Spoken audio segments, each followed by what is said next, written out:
Assalamualaikum warahmatullahi wabarakatuh. Halo, perkenalkan saya Rani Kurutayu, nomor absen 25 dari kelas 11 MIPA 2. Di sini saya akan menjelaskan tentang kedatangan sekutu awal Indonesia merdeka.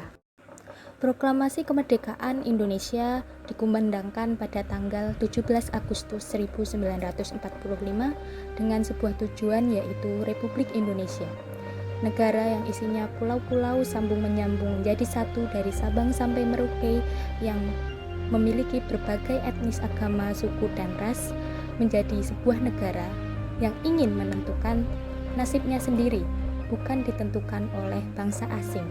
Di sini yang dimaksud adalah Belanda. Bagaimana kondisi awal Indonesia merdeka? Di awal kemerdekaan, di bidang politik, ketegangan, kekacauan, dan berbagai insiden masih terjadi karena ada kekuatan asing yang tidak rela Indonesia merdeka. Di bidang ekonomi, terjadi inflasi yang cukup berat dipicu peredaran mata uang rupiah Jepang yang tidak terkendali, sementara nilai tukarnya sangat rendah. Kas pemerintahan pada waktu itu kosong, sehingga berlaku 3 jenis mata uang, yaitu Dijavas Jepang, uang pemerintah Belanda, dan mata uang rupiah Jepang. Kemudian di bidang sosial terjadi perubahan yang besar. Tidak ada lagi diskriminasi, semua orang memiliki hak dan kewajiban yang sama. Di bidang pendidikan, pemerintah mulai menyelenggarakan pendidikan yang diselaraskan dengan alam kemerdekaan. Menteri Pendidikan dan Pengajaran yang pertama juga sudah diangkat, yaitu Ki Hajar Dewantoro. Selagi bangsa kita ingin mendirikan negara, ada Belanda yang pulang ke Indonesia yang masih menganggap kita adalah Hindia Belanda alias koloni Belanda. Belanda kenapa pulang lagi sih? Kenapa balik ke Indo? Jawabannya ada pada tanggal 3 April 1944. Dibentuk NICA atau Netherlands Indië Civil Administratie, lembaga yang dibentuk di Australia, bertugas menjadi pemerintah sipil di koloni. Di sini maksudnya adalah Hindia Belanda alias Indonesia. Rencananya selepas Indonesia lepas dari Jepang, NICA bakal balik, dan langkah yang dilakukan untuk menjaga kesempatan itu adalah meminta bantuan USA atau Amerika Serikat. Pada 10 Desember 1944, NICA meminta bantuan kepada Amerika Serikat dengan Civil Affairs Agreement, yaitu perjanjian antara Jenderal Douglas MacArthur dengan Hubertus van Mook, Gubernur Jenderal Hindia Belanda. Intinya, Belanda meminta bantuan USA alias Amerika Serikat untuk menjadi polisi di Indonesia agar aman. Kalau sudah tercapai keamanan tersebut, Belanda akan masuk. Pada waktu itu Amerika punya tim militer bernama SWPC atau Southwest Pacific Command. Misinya adalah operasi militer dan operasi sipil. Amerika berjanji jika Jepang kalah nanti, Amerika akan datang ke Indonesia untuk jaga-jaga, membersihkan dari pemberontakan agar Indonesia aman dan Belanda bisa masuk. Tetapi ternyata perjanjian tidak semulus yang dibicarakan. Amerika tarik ulur karena lebih fokus pada perang terhadap Jepangnya, hingga mereka benar-benar berhasil mengalahkan Jepang pada 15 Agustus 1945. Nah, setelah Jepang kalah, Belanda mencari bantuan lain, yaitu Inggris. Pada 24 Agustus 1945, Belanda minta bantuan sama Inggris dengan British Civil Affairs Agreement, yang sebenarnya adalah British Civil Investment Agreement.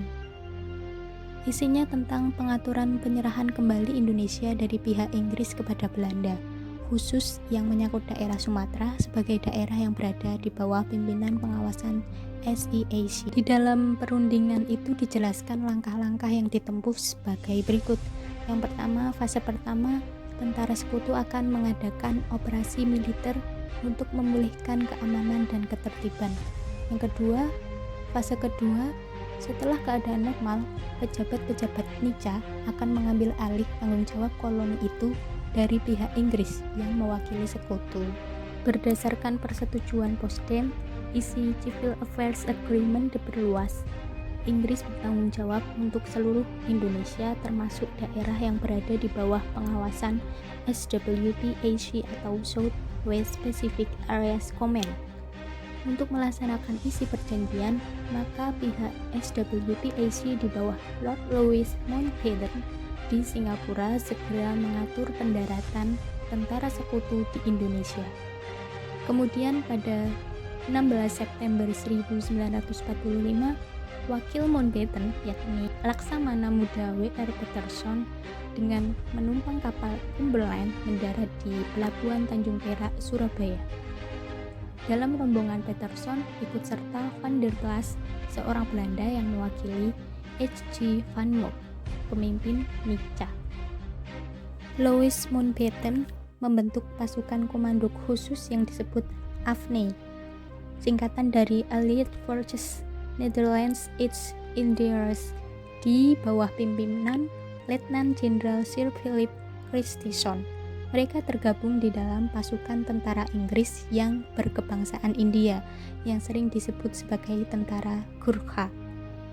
Tugas tentara AFNI yaitu menerima penyerahan kekuasaan tentara Jepang tanpa syarat, membebaskan para tawanan perang dari interniran sekutu, melucuti dan mengumpulkan orang-orang Jepang untuk dipulangkan ke negerinya, menegakkan dan mempertahankan keadaan damai, menciptakan ketertiban dan keamanan untuk kemudian diserahkan kepada pemerintahan sipil, dan mengumpulkan keterangan tentang penjahat perang untuk kemudian diadili sesuai hukum yang berlaku.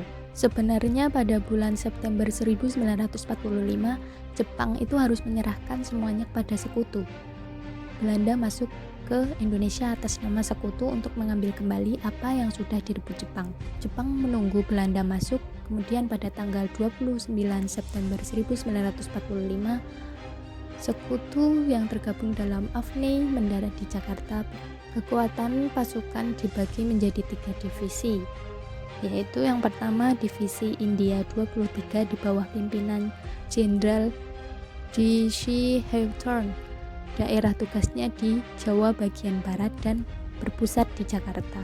Yang kedua, Divisi India 5 di bawah komando Jenderal E.C. Mansur bertugas di Jawa bagian timur dan berpusat di Surabaya. Yang ketiga, Divisi India 26 di bawah komando Jenderal H.M. Chambers bertugas di Sumatera, pusatnya ada di Medan. Sementara Christison sebagai pemimpin AFNI menyadari bahwa untuk menjalankan tugasnya tidak mungkin tanpa bantuan pemerintah Republik Indonesia. Oleh karena itu, Christison bersedia berunding dengan pemerintah Republik Indonesia. Selanjutnya pada tanggal 1 Oktober 1945, ia mengeluarkan pernyataan pengakuan secara de facto tentang negara Indonesia. Namun dalam kenyataannya pernyataan tersebut banyak dilanggarnya. Sekian dari saya. Mohon maaf banyak kurang lebihnya. Terima kasih telah menyimak ini sampai akhir. Semoga bisa bermanfaat untuk kita semua. Wassalamualaikum warahmatullahi wabarakatuh.